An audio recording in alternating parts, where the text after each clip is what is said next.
যায় প্রাণ যাবে নামায় না পাবে যায় প্রাণ যাবে কবু কি ফুরাবে অন্বেষণতার অনন্ত হয়েছ ভালোই করেছ থাকো চিরদিন অনন্ত পার অনন্ত হয়েছ ভালোই করেছ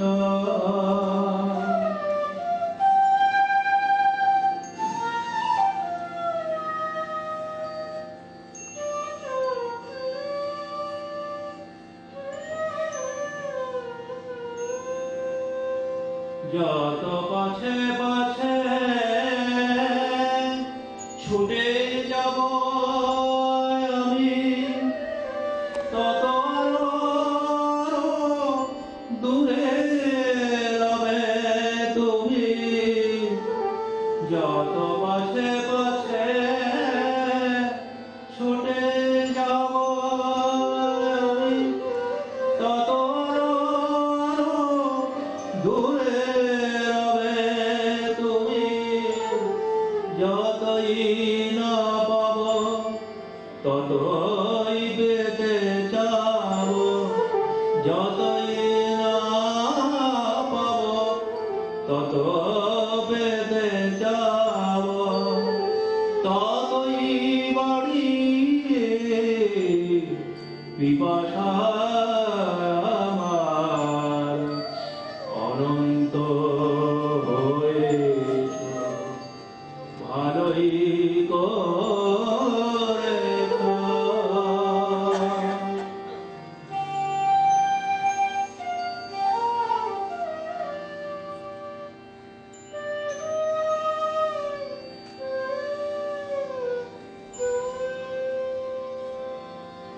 আদর্শ তোমারে দেখিব যত তোমার স্বভাবে হব তোমার মত আদর্শ তোমারে দেখিব যত তোমার স্বভাবে হব তোমার মত পুরাবে না তুমি পুরাব না আমি পুরাবে না তুমি পুরাব না আমি তোমাতে আমাতে হব একাকার অনন্ত হয়েছ ভালোই করেছ ধরা যদি দিতে পুরাইয়া যেতে ধরা যদি দিতে পুরাইয়া যেতে তোমারে ধরিতে কে চাহিত আর অনন্ত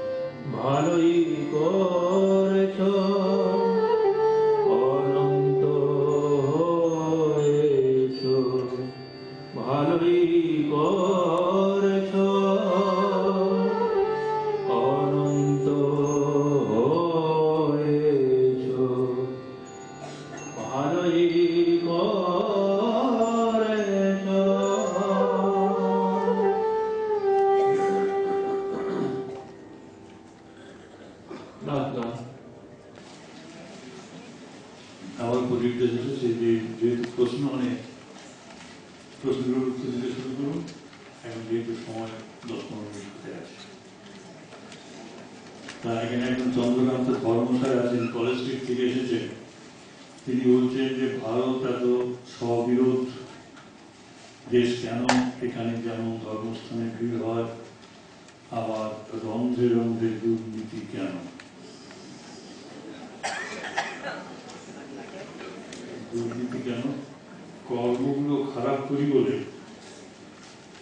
যে পাপবোধ হয়, যে অন্যায় বোধ হয়, তার হাত থেকে মুক্তি পাওয়ার জন্য ধর্মস্থানে যায়। কিন্তু কখনো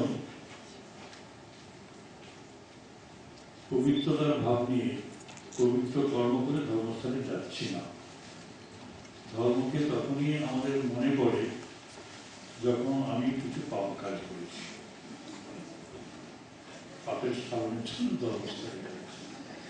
যারা পুণ্য কাজ করে তারা কোনদিন ধর্মস্থানে যাচ্ছে না। স্বামীজি সেই জন্য এসেছেন যে পুণ্য কাজ যারা করে তাদের ধর্ম জীবনের অধিকার আছে।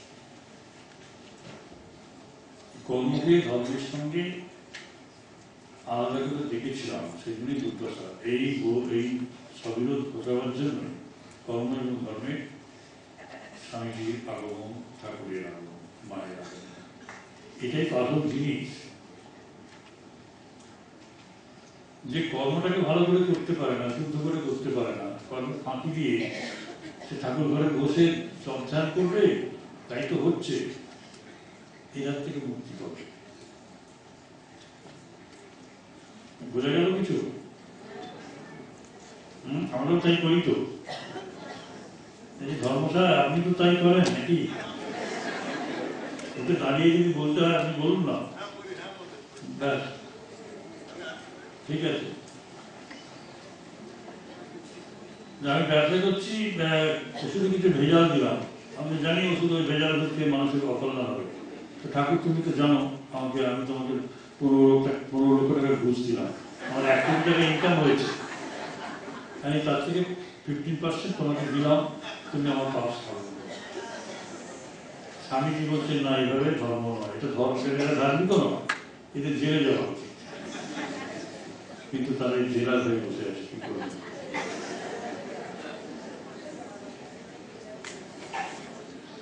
আচ্ছা, আরেকজন আমাকে দীর্ঘ প্রশ্ন দিয়েছেন, মানে আলোচনা করেছেন, mister T K Banerjee. You are present over here still now?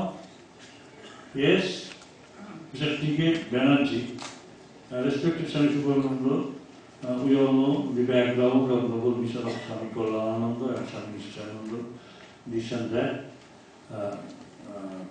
They used to, the thing is that they used to serve the miserable, the diseased, the patients, okay? Swami Kalyananda. This is Nidhi Shiva Seva.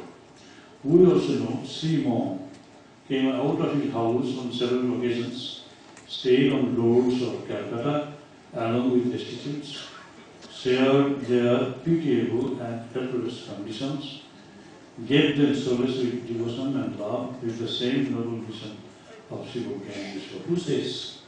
You say. You say this.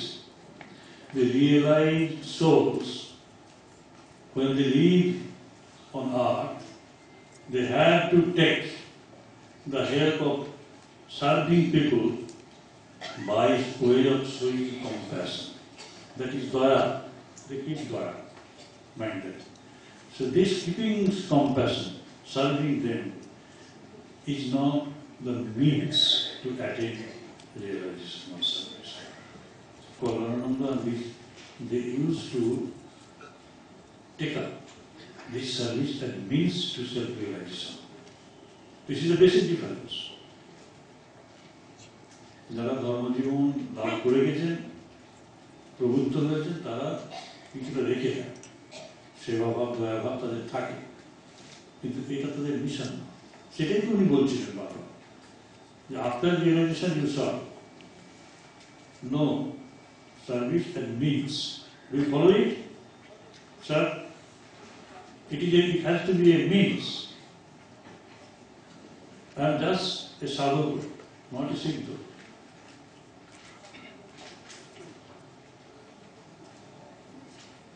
Am I clear? No? যারা ব্রহ্মকে যারা realise তারা ধর্ম তারা দয়াভাব রেখে দেয়, কিনিয়ে থাকবে, দয়া বিস্তার করে।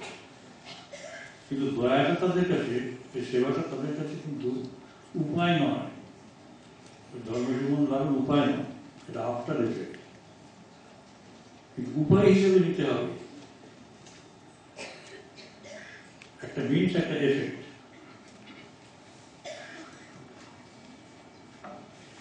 নানিতম শব্দটির অর্থ বুঝিয়ে দেন তবে ধন্য হবে। আমার একটু কনফিউশন আছে, অর্থটা বোঝানো যাবে কিন্তু কিভাবে হয়েছে ন ঋতম অনিতম, ন অনিতম নানিতম, এটা মানে হচ্ছে যে দুটো নেগেটিভ দিয়ে একটা পজিটিভ করা হয়েছে। ন অনিতম অনিতম, ন অনিতম নানিতম, এই শব্দটা হয়। তাহলে হচ্ছে যে ঋতম, খুব জোর করে বলা হচ্ছে যে ঋতম সত্য, সত্য। আত্মজ্ঞান লাভ হওয়া আমাদের উদ্দেশ্য, নিজেকে জানান আমি ভগবান লাভ, বিশ্ব ব্রহ্মাণ্ড জুড়ে সেই এক সত্তা, অহং ব্রহ্মাস্মি। তাহলে আমি যদি তার সাথে একাত্ম অনুভব করি, আমি যদি সেই, তাহলে এই জীবাত্মা শরীরে কার উপাসনা করবো, কার পুজো করবো? খুব মজার কথা।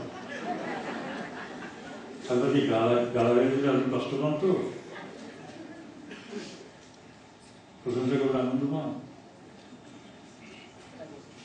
তাহলে কথা বলার অধিকার নেই যে আমি ব্রহ্ম, আমি আত্মা।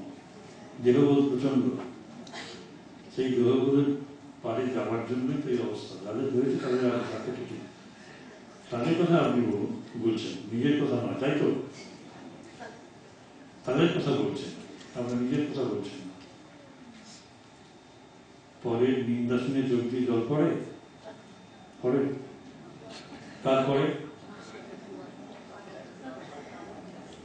আর নিজের নিন্দে শুনে আনন্দ হয়, হাসি আসে, হাসি পায়, কার পায়? যদি কারো এরকম হয়ে থাকে তাহলে তার কি দরকার? বোঝা গেল? স্বামী বিবেকানন্দ গর্ভধারী মার মাথা ধরার জন্য ক্ষেত্রী মহারাজের কাছে কেন হাত পেতেছিলেন? আপনারা কার কাছে হাত পাতেন? মায়েরা বাবার কাছে করেন যখন বিয়ে হয়। বিয়ে হলে স্বামীর কাছে, ছেলে হলে ছেলের কাছে উপার্জন করবে, তাই তো? তার স্বামীজি কার কাছে চাইবেন? কার কাছে চাইবেন? কে ছিলেন তার? বড় শিষ্য ছিলেন, আর স্বামীজিকে এত ভালোবাসতেন। এবং স্বামীজি তো বললেন না যে আর বেশি দিন দিতে হবে না, আমার জন্য যে টাকাটা দিতে আমি বেশি দিন বাঁচবো না, সে টাকাটা আমার মাকে দিবে। এই মায়ের জন্যই আমি পৃথিবীতে এসেছি এবং এইরকম সদ্গুণের অধিকারী হতে পেরেছি। সেই মা সারা জীবন কষ্ট পেয়েছেন। আমি সন্ন্যাসী হয়ে চলে এসেছি, কিন্তু মাকে দেখার সুযোগ হয়নি। এবং স্বামী ব্রহ্মানন্দজি স্বামীজির মাকে, স্বামীজির সমস্ত বাড়ি নিয়েছিলেন, এক মহাপ্রাণ। এটা কি করে প্রশ্ন হলো? মা স্বীকার করলেন, কি করে একটা প্রশ্ন হলো? কারণ তিনি তো ভিখারি, সন্ন্যাসীরা আমরা ভিখারি, আমরা চুরিও করি না, রোজগারও করি না, তাহলে তুই ভিক্ষে করিস? ভিক্ষে ছাড়া আমাদের কি আছে? তাহলে তিনি তো ভিক্ষে করেছেন। এবং এটা একটা অত্যন্ত সফট ঘটনা, স্বামীর কাছে এটা অত্যন্ত যন্ত্রণা। তিনি দেশের জন্য এত করছেন, কিন্তু তার মায়ের কষ্টকে দেখবে কেউ তো এগিয়ে এসে দেখেনি। দুঃখের কথা স্বামীজিকে বলতে হয়েছিল। এই মা তাকে জগতের জন্য উৎসর্গ করেছে, কি মহাপ্রাণ মা, তার জন্য ভিক্ষে করতে হয়েছে।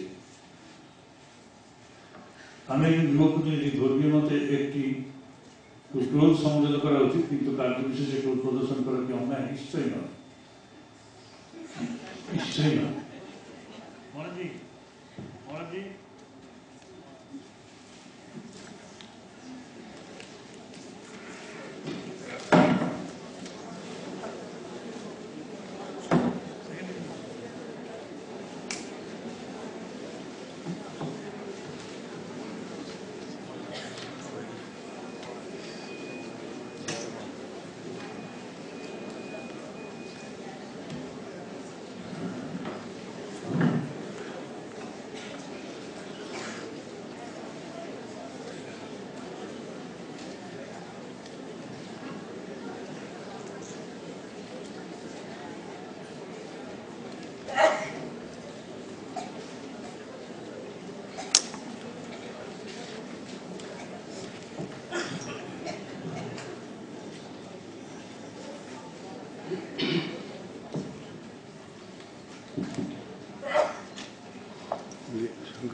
তৃতীয় অধিবেশনে আমাদের সামনে এখন ভাষণ দেবেন পূজনীয় স্বামী সুবীরানন্দজি মহারাজ, সহ সাধারণ সম্পাদক রামকৃষ্ণ মঠ ও রামকৃষ্ণ মিশন, বেলুড় মঠ।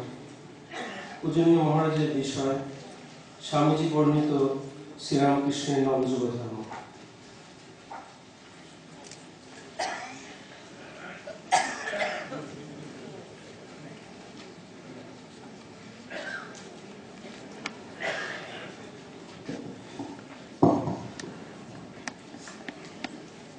स्थापकाय च धर्मस्य सर्वधर्मस्वरूपिणे अवतार वरिष्ठाय रामकृष्णाय ते नमः।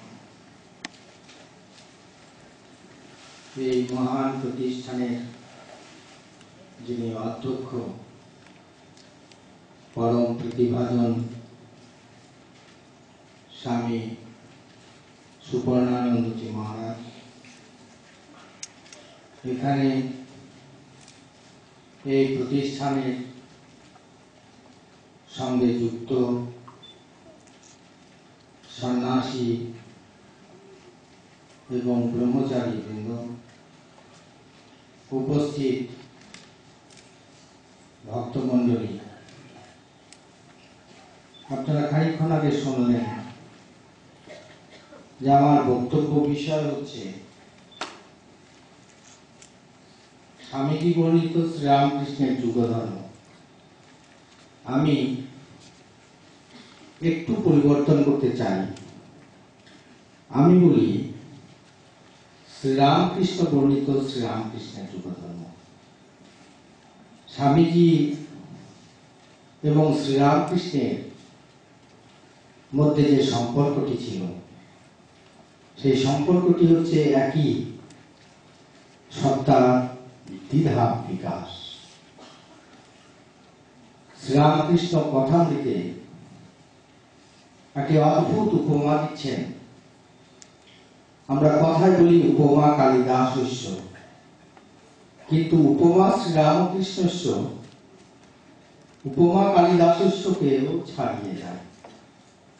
কথামৃতে পরিপূর্ণ উপমা, প্রায় প্রত্যেক কথাই উপমা দিচ্ছেন। তো তিনি বলছেন যে সেই সমুদ্রের দরিয়া, সেই দরিয়াতে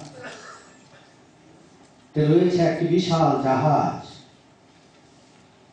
বলছেন এক বিহঙ্গের কথা। একটি বিহঙ্গ উত্তর দিকে গেল, উত্তর দিল না কোনো উত্তর। পূর্ব দিকে গেল, পূব দেখালো না কোনো আলোর দিশারা। দক্ষিণ দিকে গেল, দক্ষিণ দেখালো না কোনো দাক্ষিণ্য। পশ্চিম দিকে গেল, পশ্চিম দিল না কোনো দিগদর্শন। শ্রান্ত ক্লান্ত সেই বিহঙ্গ এসে তারপরে বসল সেই জাহাজের মাস্তুলে। বলাই বাহুল্য, সেই বিহঙ্গটি ছিলেন নরেন্দ্রনাথ ভাবিকালের স্বামী বিবেকানন্দ, এবং সেই মাস্তুল আর কেউ নন, অবতার ও বরিষ্ঠ শ্রীরামকৃষ্ণ পরমহংসদেব। পূর্বে পূর্বে এসেছে কলান সে জাহাজ, স্বয়ং সে দক্ষিণেশ্বরে এসেছে এবার। এহেন যে রামকৃষ্ণদেব, তিনি হচ্ছেন সেই মাস্তুল। আর আপনারা অনুমান করতে পারছেন যে সেই বিরাট জাহাজ যে বিহঙ্গকেও টেনে নিয়ে যাচ্ছে, বহন করে নিয়ে যাচ্ছে, মাস্তুলকেও বহন করে নিয়ে যাচ্ছে, তিনি হচ্ছেন আমাদের মা, পরমারাধ্যা মা, উমা হৈববতীর মতো মা, অনন্য মা, আমার মা, আপনার মা, সবার মা, জগৎজননী সারদা দেবী। এবং এই যে শ্রীরামকৃষ্ণ বিবেকানন্দ সম্পর্ক, সেটি অনেকটি হচ্ছে এরকম যে শ্রীরামকৃষ্ণ যদি ভাব হন, বিবেকানন্দ নিঃসন্দেহে তার ভাব সম্প্রসারক। শ্রীরামকৃষ্ণ যদি তত্ত্ব হন, বিবেকানন্দ তার ব্যাখ্যা, শ্রীরামকৃষ্ণ যদি বক্তা হন, বিবেকানন্দ হচ্ছেন সেই অ্যাম্প্লিফায়ার। দক্ষিণেশ্বরের চাতালে দাঁড়িয়ে এতো এতো গলায় যা বললেন, সেটি সারা পৃথিবীর কথা ছেড়ে দিন, সারা ভারতের কথা ছেড়ে দিন, সেদিনকার কলকাতার সব লোকগুলোর কর্ণকুহরে প্রবেশ করেনি। তাই প্রয়োজন ছিল বিবেকানন্দের মতো একজন অ্যাম্প্লিফায়ার, যিনি কালাপানি পেরিয়ে সারা পৃথিবীতে ছড়িয়ে দেবেন তার বাণী, তার উপদেশ, ব্যাখ্যা করবেন তার মর্মার্থ। তো আমরা যখন শ্রীরামকৃষ্ণের যুগ ধর্মের কথা বলি, অনেকেই বলে থাকেন, এবং এটা অত্যন্ত প্রচলিত কনসেপ্ট, যে কনসেপ্ট শুধু সাধুরা বলেন তাই নয়, ভক্তরাও বলেন, আপনারাও জানেন, শিবজ্ঞানে জীব সেবার কথা। কিন্তু আমরা অনেক সময় ভেবে দেখি না যে শিবজ্ঞানে জীব সেবার চৌহদ্দির বাইরেও শ্রীরামকৃষ্ণ অনেক কিছু বলেছেন, সেটি যুগ ধর্ম। সেটি কি বলেছেন? আমরা যখন শ্রীরামকৃষ্ণের প্রতি দৃষ্টিপাত করি, বিস্ময়ে তাকিয়ে তাকিয়ে ভাবি, শ্রীরামকৃষ্ণকে যোগ দিয়ে গেলেন। আমরা তো চতুর্যোগের কথা জানি, আপনারা সবাই জানেন, ভক্তিযোগ, কর্মযোগ, জ্ঞানযোগ এবং রাজযোগ। কিন্তু শ্রীরামকৃষ্ণ আমাদের আরো 3টি যোগ দিয়ে গেলেন, যে যোগের কথা আমরা স্পষ্ট করে জানি না, হয়তো আচ্ছা আচ্ছা জানি। সেই যোগগুলো কি? প্রথম কথা হচ্ছে ব্যাকুলতা যোগ। এখানে ভক্তরা বসে রয়েছেন, যুবকরা নয়, রিটায়ার্ড লোক, ধর্মের কথা ভাবেন, ধর্মের সম্পর্কে অনুধান করেন। মনে হয়েছে সারা জীবন কাজকর্ম করবার পরে এখন জীবন সারণে এসে পৌঁছেছি, তা কি করতে হবে, কিভাবে এই ভবতরী পার হব, এই চিন্তায় আপনারা আকুল, আপনারা মগ্ন। স্বাভাবিকভাবেই এই ব্যাকুলতা যোগ শ্রীরামকৃষ্ণের অরিজিনাল যোগ। আপনারা বুদ্ধদেবের দিকে দেখুন, আপনারা মোহাম্মদের দিকে দেখুন, আপনারা ক্রাইস্টের দিকে দেখুন, এমনকি আপনারা চৈতন্যদেবের দিকেও দেখুন। ব্যাকুলতা যোগ এত স্পষ্ট করে প্রকট আর কারো জীবনে হয়নি। কেমন সেটা? 3টে উদাহরণ। একটি কি? আপনারা সবাই জানেন, যারা রামকৃষ্ণ জীবনী পড়েছেন, যে তিনি দিনান্তের মুখে ঘাসের মুখ ঘষছেন, রক্ত বেরিয়ে আসছে, যে মা আরেকটি দিন পেরিয়ে গেল, আরেকটি দিন নষ্ট হয়ে গেল। কেন নষ্ট হলো? যে তদ্দিনং দুর্দিনং মানে যদ্দিনং হরি পীযুষ বর্জিত, যে দিনটি মেঘাচ্ছন্ন, সেই দিনটিকে আমরা দুর্দিন বলবো না, আমরা সেই দিনটিকেই দুর্দিন বলবো যে দিনটিতে আমাদের হরি পীযুষ এই কথা, এই আশা হলো না। এবং শ্রীরামকৃষ্ণ তাই বলছেন, আর একটি দিন পেরিয়ে গেল, এবং স্বাভাবিকভাবেই তিনি মুখ দিয়ে ঘাসে মুখ ঘষছেন, রক্ত বেরিয়ে আসছে, এমন ভাবে মুখ ঘষছেন, দুঃখে, বিরহে, বিচ্ছেদে এবং ব্যাকুলতায়। সেই ব্যাকুলতাতে কি? ব্যাকুলতা কম বেশি আমাদের সবার ভেতরেই আছে। কারো ভেতরে চাকরি পাওয়ার ব্যাকুলতা, কারো ভেতরে হয়তো সাংসারিক অন্যান্য ব্যাপারে ব্যাকুলতা, কিন্তু ঈশ্বরের জন্য ব্যাকুলতা, ঈশ্বরের জন্য পাগল হয়ে যাওয়া, এই ধরনের ব্যাকুলতা আমরা খুব কম দেখতে পাই।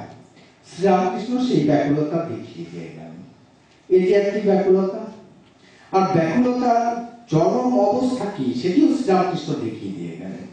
দক্ষিণেশ্বরের মন্দিরে গেলেন, মা দর্শন হচ্ছে না। মা দর্শন হচ্ছে না মানে মাকে মৃন্ময়ী রূপেই দেখছেন, চিন্ময়ী রূপে দর্শন হচ্ছে না। তরবারি নিলেন, নিজের গলা কেটে ফেললেন। যে জীবন রেখে কি লাভ?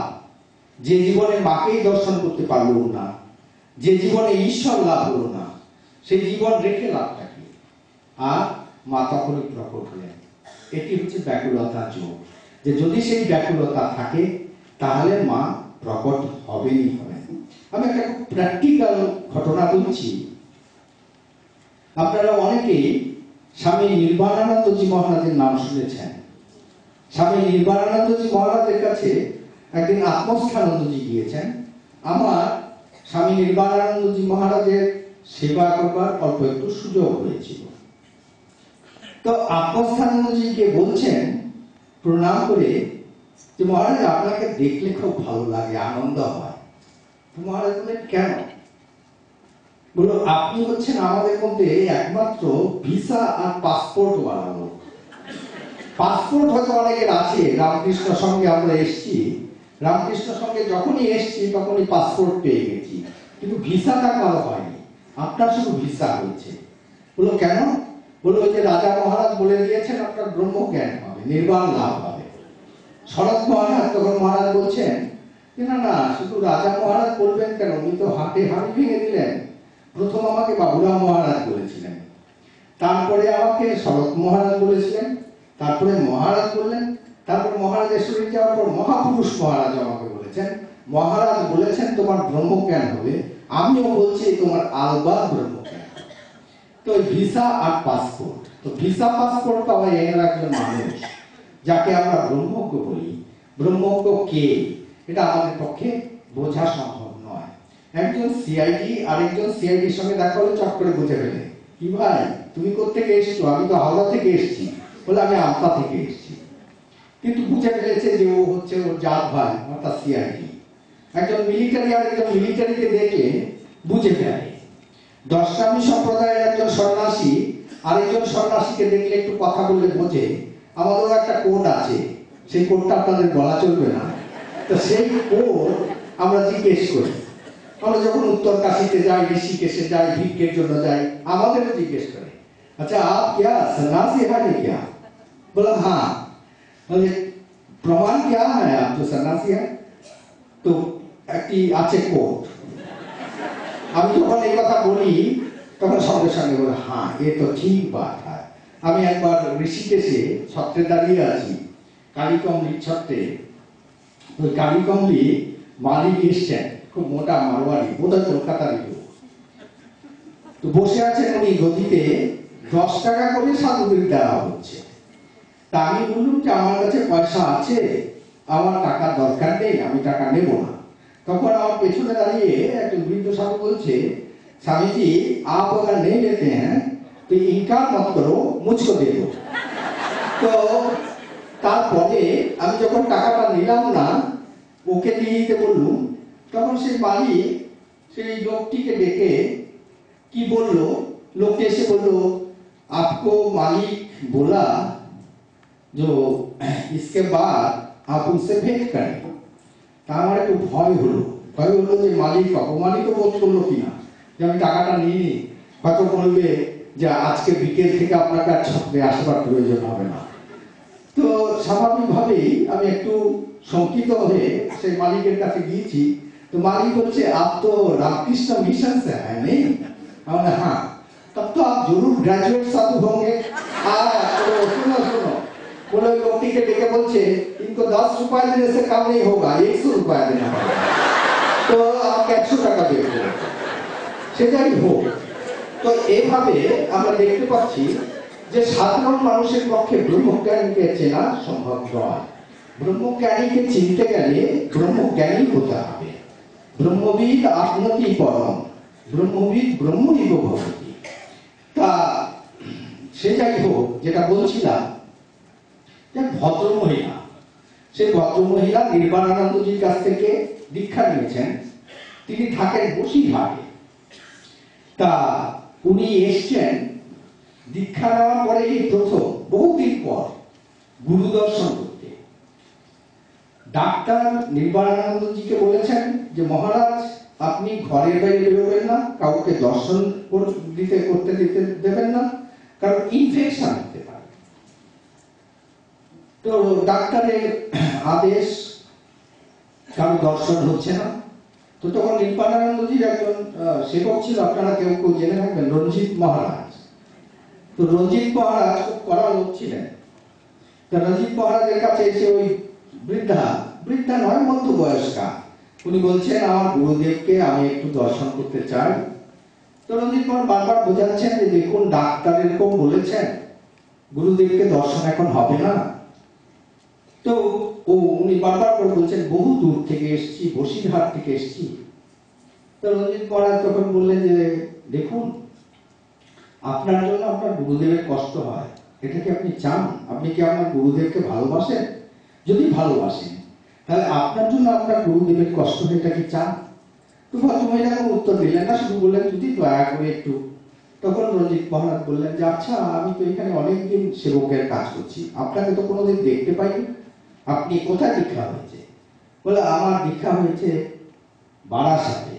কোথায় থাকে? বসিরহাটে। দীক্ষার পর কবার এসছেন গুরুর কাছে? আর আসেনি, এই প্রথম এলাম। রঞ্জিত মহারাজ ভয়ানক ধমক দিলেন, কোনো স্বার্থপরের মতো কথা বলছেন, কোনো কারণে কলকাতায় এসেছিলেন, তাই ভাবলেন যে একটু গুরুকে দেখে যাবেন, আর সেই জন্য আপনি এখানে গুরুর শরীর খারাপ, ডাক্তারের নিষেধাজ্ঞে তথাপি জোর করে বলছেন কিনা গুরুকে আপনি দর্শন করবেন। না, হবে না, যান। তো ভদ্রমহিলা কাঁদতে কাঁদতে কাঁদতে কাঁদতে ঠাকুরের মন্দিরের দিকে যাচ্ছেন। তার কারণ হচ্ছে যে উনি গিয়ে মহারাজকে জিজ্ঞেস করলেন, রঞ্জিত মহারাজ, আমি রঞ্জিত মহারাজকে বললাম, মহারাজ why you stand in between? উনি দীক্ষা নিয়েছেন, ইনি গুরু, তিনি গুরুকে দর্শন করতে এসেছেন, আপনি কেন ভার্ডিক্ট দিচ্ছেন? আপনি একটু মহারাজকে জিজ্ঞেস করুন না, মহারাজ কি বলেন। তো মহারাজকে গিয়ে জিজ্ঞেস করলেন।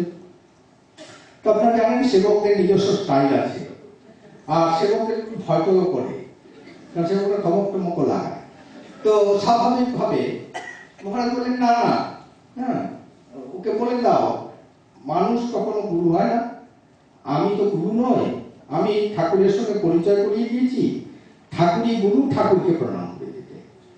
তো মহিলার এত ব্যাকুলতা, ও যাচ্ছে আর পেছন ফিরে তাকাচ্ছে যদি বা গুরুর একটু দর্শন পায়। যেতে যেতে যেতে যেতে ঠাকুরের মন্দিরে এসে সিঁড়ির কাছে গিয়েছে। সিঁড়ির কাছে গিয়ে দেখছে মহারাজ, রঞ্জিত মহারাজ বাইরে বেরিয়ে এসছেন, সামনের দরজা বন্ধ, পিছনের দিকে একটা দরজা আছে স্বামীজির ঘরের পাশে, আপনার নিশ্চয় দেখে থাকবেন। সেই দরজা নিচে খুলে বারান্দায় গিয়ে দাঁড়িয়েছেন। আর সেই ভদ্রমহিলা যেই মন্দিরের সিঁড়িতে গেছেন আর মন্দিরে উঠবেন, পেছন ফিরে দেখছেন এই তো আমার গুরু। তিনি দৌড়ে এসে কাঁদতে কাঁদতে উন্মাদের মতো এসছে। তো তখন আমি ভেতরে ঢুকেছি কোনো কারণে, দেখছি মহারাজ ভেতরে নেই, দরজা খোলা, কি ব্যাপার? গিয়ে বারান্দায় দাঁড়ানো, মহারাজ ওখানে দাঁড়িয়ে আছেন। মহারাজ এরকম হাত তুলে দাঁড়িয়ে আছেন এরকম করে, আর সেই মহিলা খাচ্ছেন অধরে আর এরকম হাত জোর করে দেখছে।